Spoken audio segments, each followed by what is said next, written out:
मित्रांनो, फुलाला सुगंध मातीचा या मालिकेच्या आजच्या भागामध्ये रोमाच्या बड्डेची पार्टी चालू असते। तेव्हा त्या पार्टीत असणारा एक मुलगा नशेत असतो। तो रोमाजवळ येऊन तिला बड्डेचं विश करत असतो। रोमा, कीर्ती आणि राहुलला मात्र खूप राग येतो। तेव्हा राहुल रोमाची गंमत करतो आणि तिचा मूड ठीक करण्यासाठी तिला बोलतो की तुला आज एक्स्ट्रा विशेष मिळाले आहेत। तेव्हा रोमा त्याच्यावर चिडते तर कीर्ती त्या दोघांवर हसत असते। राहुल रोमाला बोलतो, हा सर्व विषय सोडून दे आणि चल आपण डान्स करूयात। तेव्हा ते दोघेही डान्स करू लागतात। दुसरीकडे सर्वजण जेवण करत असतात। तर विक्रम सर्वांना सांगतो, मी फुलवाल्याला निरोप पाठवला होता, तो छानपैकी सजावट पण करून देणार आहे। तेवढ्यातच जान्हवी शुभमला बोलते, शुभम दादा, माझी थोडी अजून शॉपिंग राहिली आहे। तेव्हा सर्वांना समजतं की जान्हवीला पैसे पाहिजे। शुभम बोलतो, जेवण झाल्यानंतर मी तुला पैसे देतो। तर जिजा अक्का शुभमला बोलतात, कीर्तीला सांग की हैदराबादवरून येताना मेहंदीचे कोण घेऊन ये, तिकडे खूप छान भेटतात। इकडे रोमासारखी कीर्तीला डान्स करण्यासाठी आग्रह करत असते। तेव्हा तिच्या आग्रहाखातर कीर्ती डान्स करू लागते।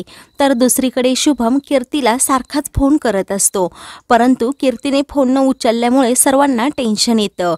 ते भाऊजीच्या अक्कांना सांगतात, तिने जेवण करून फेरफटका मारायला गेली असेल, ती नंतर फोन करेल, तू काय एवढी तिची काळजी करते। शुभम सर्वांना सांगतो की एखाद्या वेळी कीर्ती अभ्यासिकेमध्ये गेल्या असतील, त्या रोज रात्री अभ्यासिकेतच जातात। तर शुभमलाही नक्की प्रश्न पडलेला असतो की कीर्ती नक्की अभ्यासिकेतच गेली असेल का। तर इकडे पार्टीमध्ये सर्वजण डान्स करत असतात। तेव्हा राहुल रोमाला जरा बाजूला घेऊन येतो। तर रोमा त्याला विचारते, तू मला इकडे का घेऊन आलास।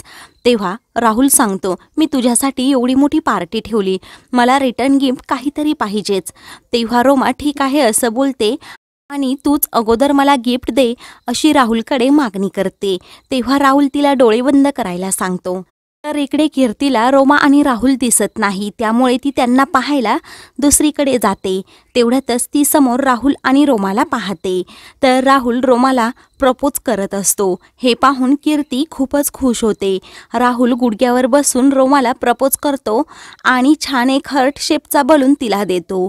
तेव्हा रोमाही त्याला प्रतिसाद देते आणि आय लव्ह यू टू असं बोलते।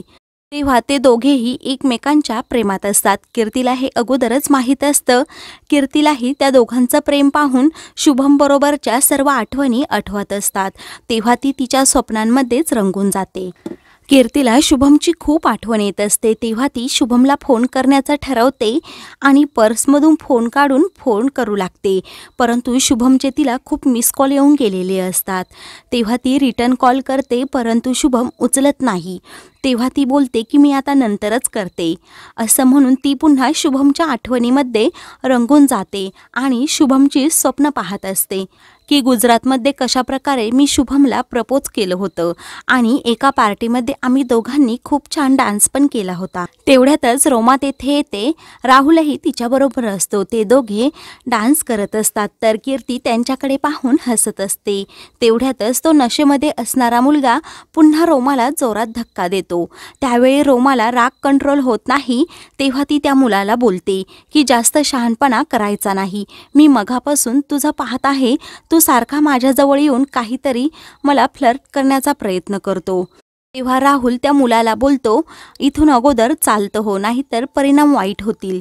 रोमा त्या मुलाला बोलते, फालतूपणा अगोदर बंद करायचा।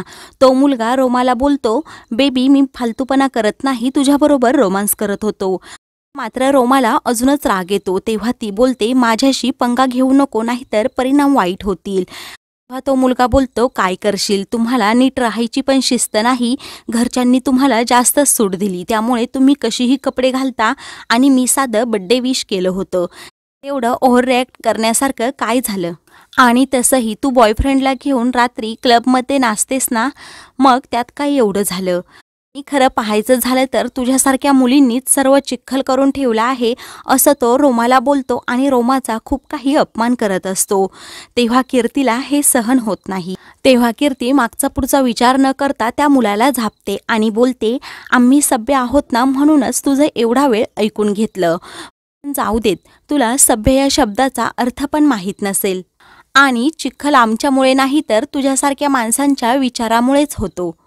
तेव्हा कीर्ती त्या मुलाचा खूप अपमान करते आणि बोलते, मुली रात्री फिरतात हा प्रॉब्लेम नाही, तर तुझ्यासारखी नीच माणसं रात्रीची नाही तर दिवसाही फिरतात हाच प्रॉब्लेम आहे. त्यावेळी कीर्ती त्या मुलाचा जबरदस्त अपमान करते. कीर्ती बोलते, तुझ्याशी बोलून काही एक उपयोग नाही, कारण तुझ्यात सुधारण्याची थोडीही कुवत नाही. तेव्हा तो मुलगा त्याच्या मित्रांना बोलतो, ही काकूबाई तर जास्तच बोलायला लागली. तेव्हा कीर्ती चांगुलपणा दाखवत रोमाला सांगते की चल आपण आता आपल्या घरी जाऊयात, इथे थांबायलाच नको. असं म्हणून सर्वजण जायला निघतात. तेवढ्यातच रोमाचा पाय लचकतो. तेव्हा तो मुलगा रोमावर खूप हसतो. रोमाला बोलतो की तुला तर धड चालता पण येत नाही, घरी नीट पोहोचशील ना. तेव्हा मात्र रोमाला अजूनच राग येतो. रोमा रागात त्या मुलाकडे पाहते. तेव्हा तो मुलगा कान धरून सॉरी बोलत असतो. रोमाच्या पायाला पकडून तिची माफी मागत असतो. तेव्हा त्याने रोमाला स्पर्श केला म्हणून राहुलला खूप राग येतो. राहुल त्याच्यावर हात उगारणार तेव्हा कीर्ती राहुलला थांबवते आणि बोलते, अजिबात त्याच्यावर हात उचलायचा नाही, आपण बोलून प्रॉब्लेम सोडून टाकूयात. तेव्हा राहुल कीर्तीच्या आग्रहाखातर त्या मुलाला सोडून देतो. तेव्हा तो मुलगा बोलतो, काय बोलले तुम्ही काकूबाई, बोलूनच आपण प्रॉब्लेम सॉल्व्ह करायचा का. तेव्हा राहुल बोलतो, आम्ही तुझ्यासारखं दारू पिऊन भांडण उकरून काढणाऱ्यातलं नाही आहोत. आम्ही ट्रेनी IPS ऑफिसर आहोत. त्यामुळे आमच्यापासून जरा सावध राहायचं आणि 4 हात लांबच राहायचं. तेव्हा तो मुलगा त्यांच्यावर पुन्हा हसू लागतो आणि बोलतो, मला खात्री नाही की तुम्ही ट्रेनी IPS ऑफिसर आहात.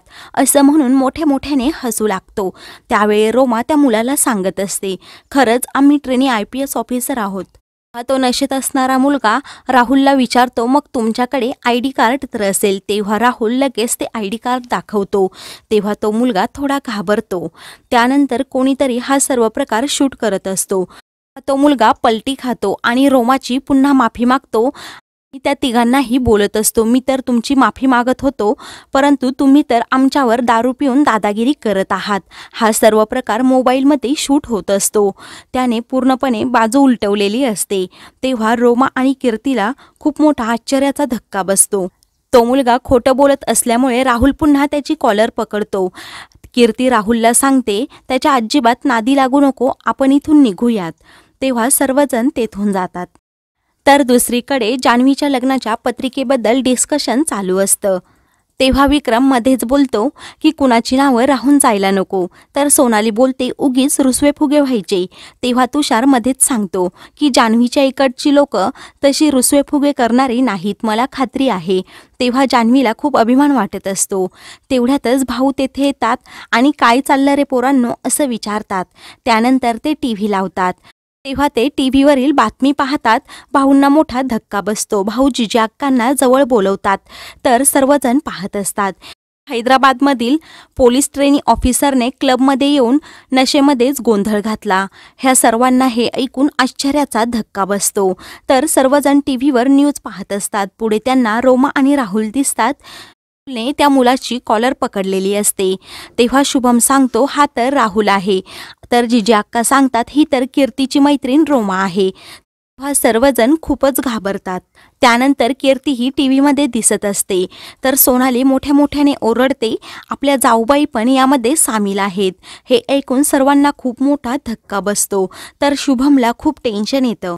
तर मित्रांनो, पुढील भागामध्ये पाटील मॅडम सर्वांवर खूप ओरडतात आणि तुम्हाला या गुन्ह्याची कडक शिक्षा मिळणार असंही सांगत असतात. तर कीर्ती घरातील सर्वांबरोबर व्हिडिओ कॉलवर बोलत असते. कीर्ती सर्वांना सांगते की तुम्ही ज्या व्हिडिओमध्ये पाहिलं ना ते सर्व खरं नाही. क्लिपमध्ये खरं काय आहे ते दाखवलेलंच नाही. तेव्हा जिजी अक्कांना कीर्तीवर विश्वास नसतो. तेव्हा त्या बोलतात, मी तुझं काही एक ऐकून घेणार नाही. तर मित्रांनो, अशाच मालिकेंचे पुढील भाग पाहण्यासाठी चॅनलला सबस्क्राईब करा.